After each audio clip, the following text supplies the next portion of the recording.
Broadcasting from the business capital of the world, this is the Podcast Business News Network. And welcome back, everyone. You've heard the term soulmate before. Many of us have wondered, are we with our soulmate? Does our soulmate exist? Are there multiple people that could be your soulmate? And quite frankly, what is a soulmate? Let's even go there. We're going to talk to somebody that offers holistic healing in many different forms: spiritual coaching, therapeutic touch, Reiki, sound healing, so much more. And she runs deeper than I ever thought in the last couple of podcasts that we've done with Jamie Serrato, who's back with us. How are you doing today? I'm doing great, Steve. It's great to see you again. You too. And I really want to get some more clarity on this whole soulmate thing. What is a soulmate? Yeah, so we have many soulmates. They don't have to be romantic in nature. You can have a soulmate as a business partner. You can have a soulmate as your child, or you can have a soulmate as a friend. But a soulmate is someone who is part of the same soul family. So when God created souls, he created them in groups so that they would have companionship, so that they could incarnate together and work together to learn different lessons. Wow. And thank you for addressing that a soulmate doesn't have to be a partner, romantic partner, that type of relationship. Never thought of that. We always think of that in just that one area. Is a soulmate, and we talked about the soul contract before, is that part of it? Yes. So from what I've been taught by Spirit is that about 80% of us will meet a soulmate at some point during our lifetime as a tool in a way to help our spiritual growth. Wow. So you're saying that was destined to happen? Yes. All soulmates, if you meet a soulmate, that was agreed upon prior to this lifetime. You agreed to meet that person. Now you have free will, so you could make decisions that would take you off course to not being a match for a particular soulmate. But generally, these meetings will still happen. And then it's up to your free will, kind of how the relationship will go from there. Would you say you know it when you experience it? Like, for example, if somebody presents themselves in your life, like, this seems different, this person, whether it's a romantic relationship, business, whatever it might be. But is it also, the feeling of this is radically different than other relationships, or I feel like I know this person?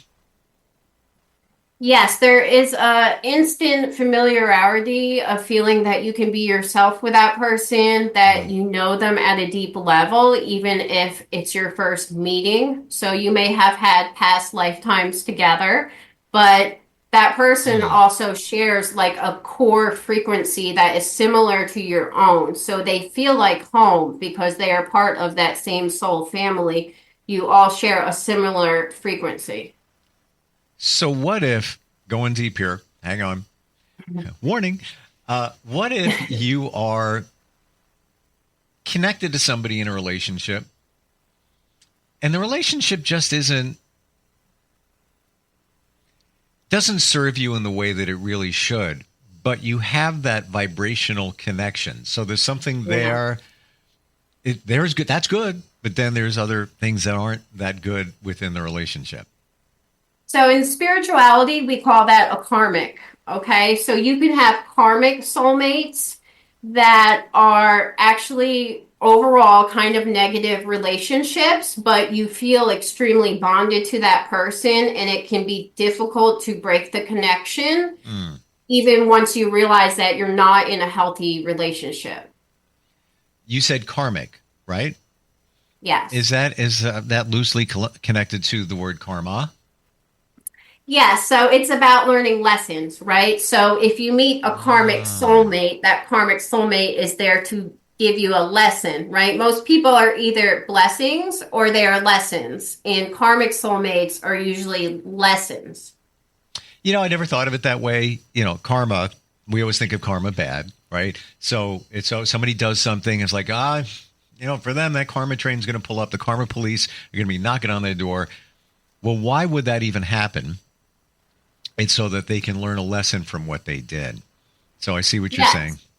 Yes, that's why it's important to have gratitude and appreciation for everyone who comes into your life, even if a relationship turns out to be difficult, if it ends in divorce, if it ends in, you needing to walk away and never see that person again for your own mental health. Mm. It's heartbreaking, but part of those lessons is about learning how to choose yourself and put your own well-being first rather than indulging in potentially toxic relationships just because it feels familiar or it makes you feel at home.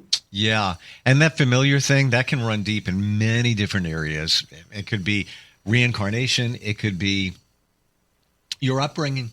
You're with somebody, you don't even realize it, but it feels like, your mom or dad, whatever it might be. So, and we're all creatures of habit. We all want that familiar feeling, that the facing the strange is uncomfortable. I guess this in a bad relationship, and obviously there was some connection there for that relationship to take place. What are your suggestions on, obviously there's forgiveness that needs to get done. Mm-hmm. And we've talked about this before, how impactful forgiving somebody is. You don't condone what they did, but you got to forgive them. Mm-hmm. What are your suggestions on doing that? Not easy to do. On forgiving a karmic soulmate Yeah. that you went through something difficult with? Yep. Well, you have to be patient with yourself. It may not happen overnight.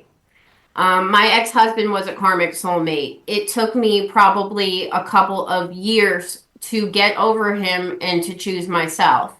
I don't blame him in any way for what we went through or what happened because I had important lessons that I needed to learn through him. And he signed up to play that part and be that karmic soulmate and show me where I wasn't loving myself. I think taking your time is important, getting therapy, or if you need to see a mental health care professional, if you need to maybe be on some type of medication for a time to help your mood. There's nothing wrong with that, and there's nothing to be ashamed of. We are here breaking generational cycles, Mm. right? So you are not only processing your own grief and your own pain through that relationship, but many generations behind you that weren't able to overcome that situation. Well, that's just great, but not really. And I'm learning that more and more in my journey. Just what you said, that there are things from your generational lines. I'm not talking about genetics or just about genetics. There's other things going in there. And I'm honestly in my life piecing things together, trying to figure it all out. Why is this taking place? Why did that take place? Why did that happen in the way that it did? Mm-hmm. If it was on a scale from 1 to 10, and 10 being hands down, absolutely, most of what we deal with is generational karmic situations, lessons that weren't learned, and you need to learn them now. 10 being, that's everything. What would you put that number at? What are you asking me to number? If 10 is the absolute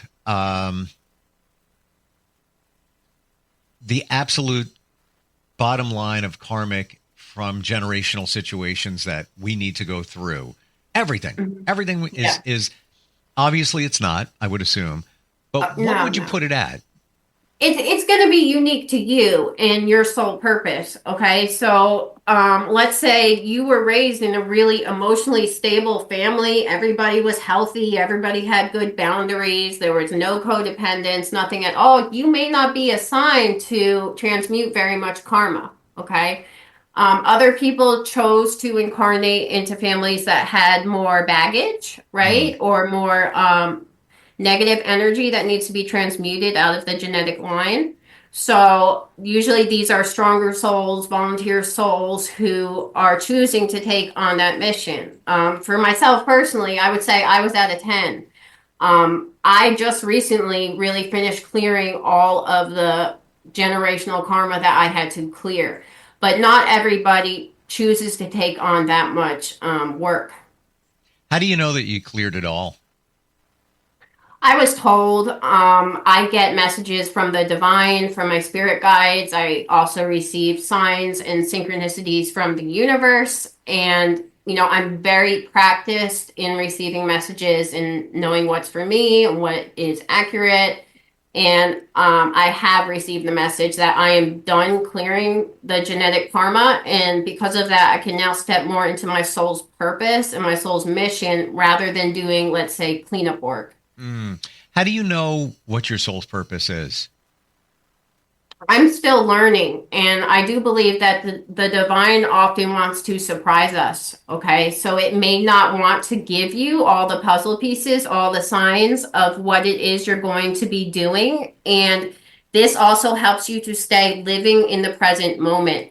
If I knew exactly where I was going to be in 2, 3 years, I might be so focused on that I'm not focused on the present moment. And I'm kind of jumping out of my body, jumping ahead, worrying, overthinking. Whereas kind of not knowing, but feeling and staying connected into your heart and feeling that vibration of your soul is going to lead you down the pathway to your soul's purpose, even if on a conscious level you don't cognitively know where you're going.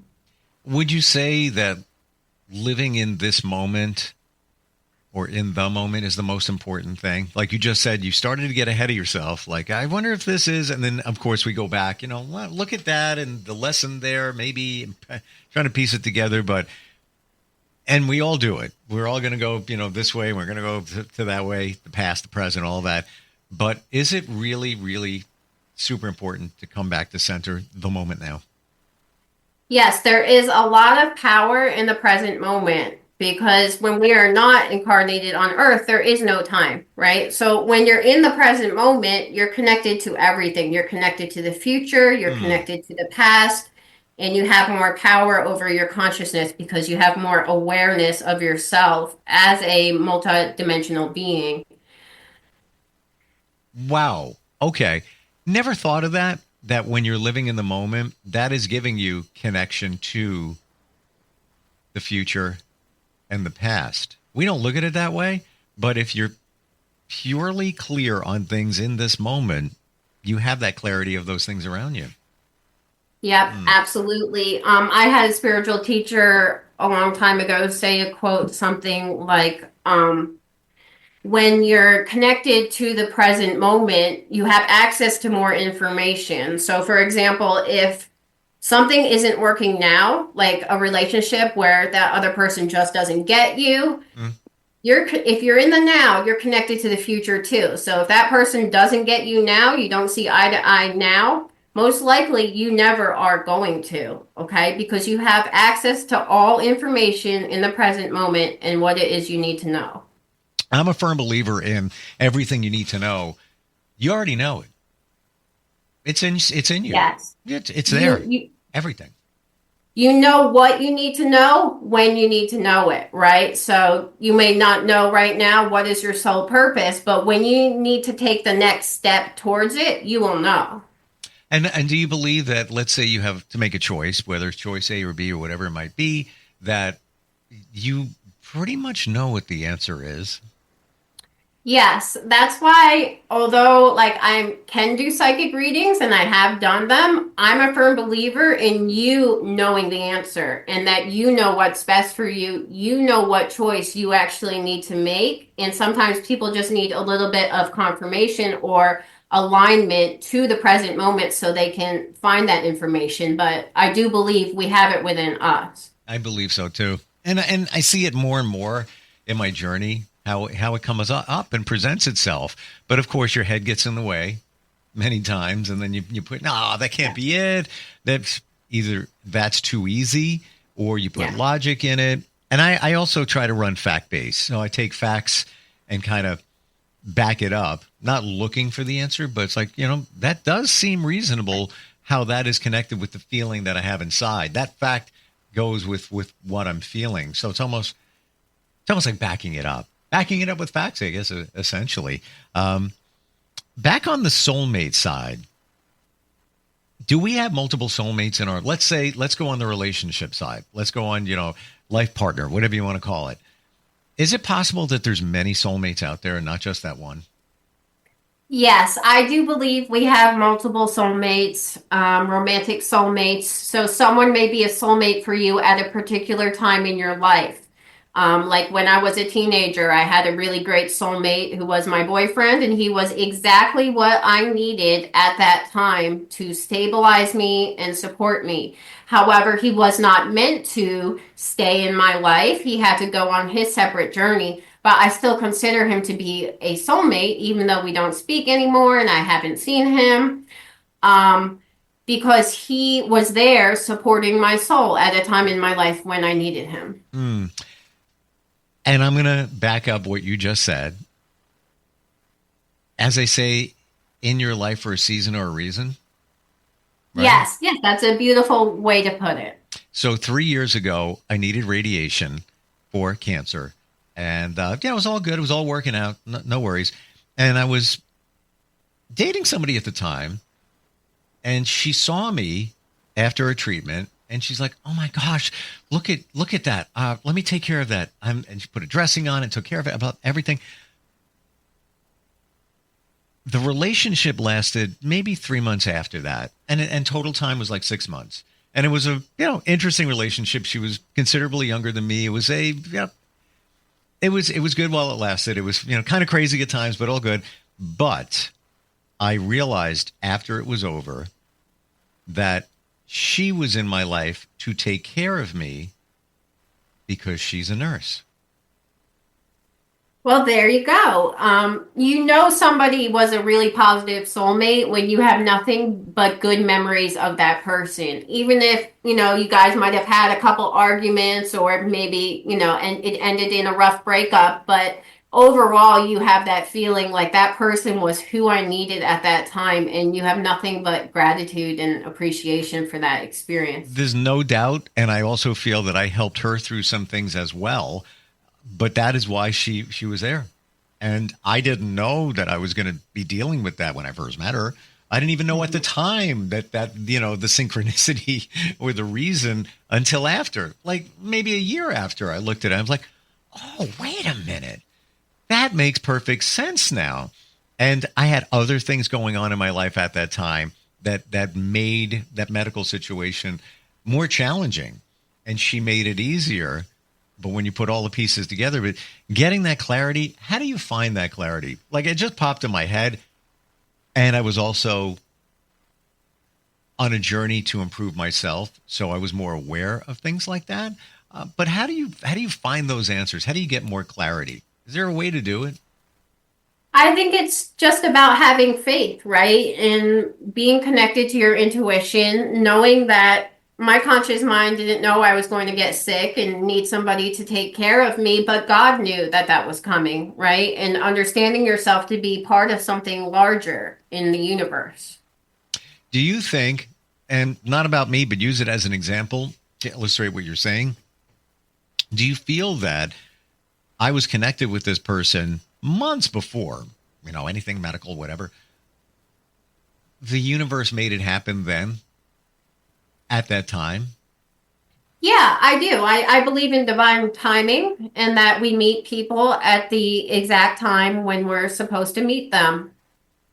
I do too. Because if I had just met her, it might have been different. Now we had a little bit of a history leading into that situation. Isn't it fascinating once you start looking at this stuff a little bit deeper? Yeah, it makes you feel that energy of unconditional love. That is the energy that we want to cultivate with a soulmate, loving each other unconditionally. Now, you said the word faith, and we're not necessarily tying that into religion. It's faith in the universe, if you want to call that. If it's a God, that's faith in the God. Faith in yourself. Yes. Where do you remember the moment where you realize that I can rely on myself now? In terms of, I have faith in myself. Yeah, actually, I do remember that moment. I was in my late 20s and I actually went and got therapy. And I did a type of therapy called transformational therapy that looks at all of your limiting beliefs and fears that you have subconsciously and helps you to delete them, so to speak. And in that moment, I started to believe in myself and I started to know that I was a powerful being and I could powerfully shift my reality once I let go of all those limiting fears and beliefs.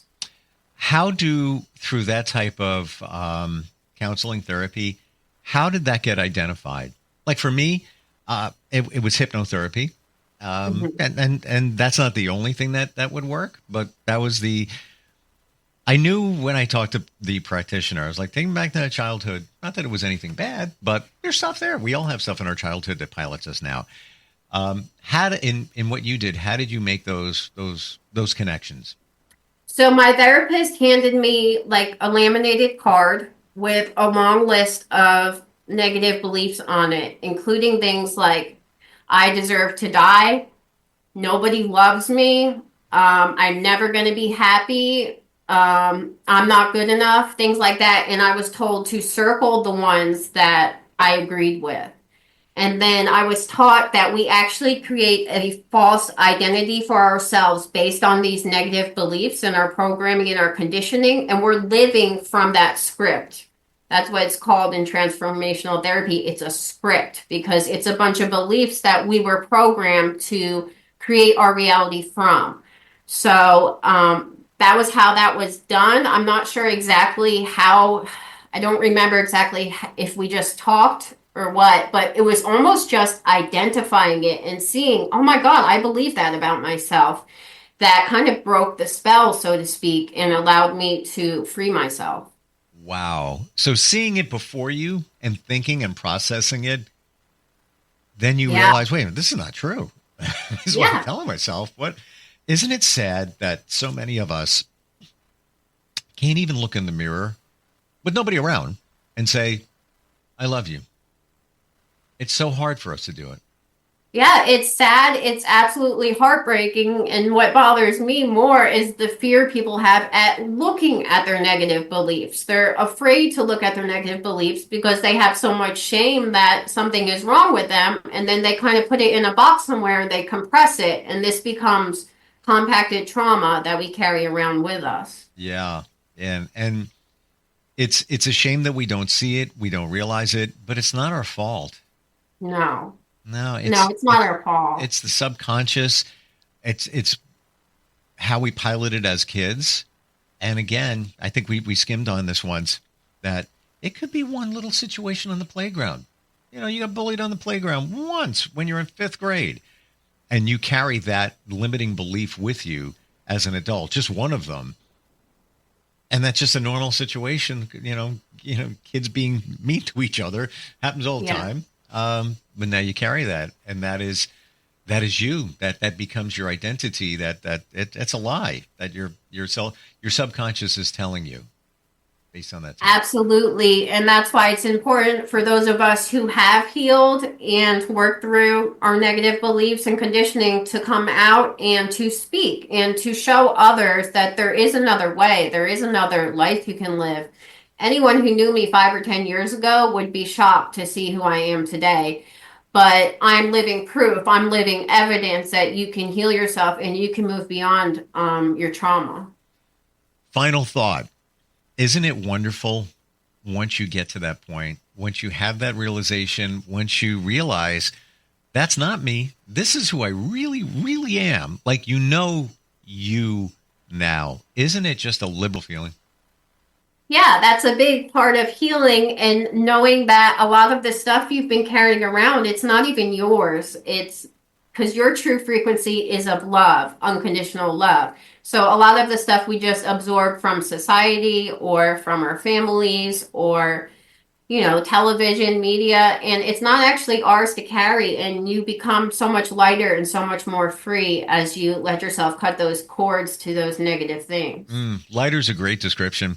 And just what you just illustrated what we said before, you said it, that it's also generational. So we're carrying it, not ours. It's a lesson that wasn't learned by somebody else in our lineage, maybe mom or dad, whatever. And now we're dealing with it. And until we learn the lesson, it's just going to continue on and on and on. The only way to do that is, I truly believe, through somebody like you that understands energy and holistic healing and helps us figure this stuff out. It is absolutely. I'm very experienced at removing negative programming. So I'm happy to share what I've learned to help other people. Love it. Jamie, how do we connect with you? How do we find you? You can go to my website, www.jamieserrato.com. Serrato is Serrato. You can also email me at info@jamieserrato.com. Always great talking with you. calmerwaterscoaching.com is your website. Yeah, right? I'm changing my website, but you can also reach me on that website. Gotcha. All right. Wonderful talking with you. Thanks for peeling back layers on all of the stuff that really explains why we do what we do. I really appreciate it. Thank you. It was great talking to you. You too. We'll be right back.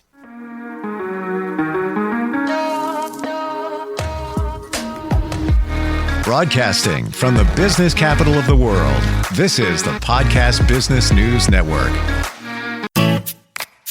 Hi, this is Terry Crews, actor, former football player, game show host, father of 5, and all-around big dude. I'm also an expert on drama. I know all kinds of drama. There's the good kind that comes with having a house full of kids. There's the bad kind like season-ending injuries. There's the necessary kind like having an agent in Hollywood. And there's silly drama like the drama around my percolating pectorals. And then there's the drama you can skip. Skip the drama that comes with not having your high school diploma or equivalency. Find free adult education classes near you and finish your high school diploma. Visit finishyourdiploma.org. Or text diploma to 97779. Message and data rates may apply.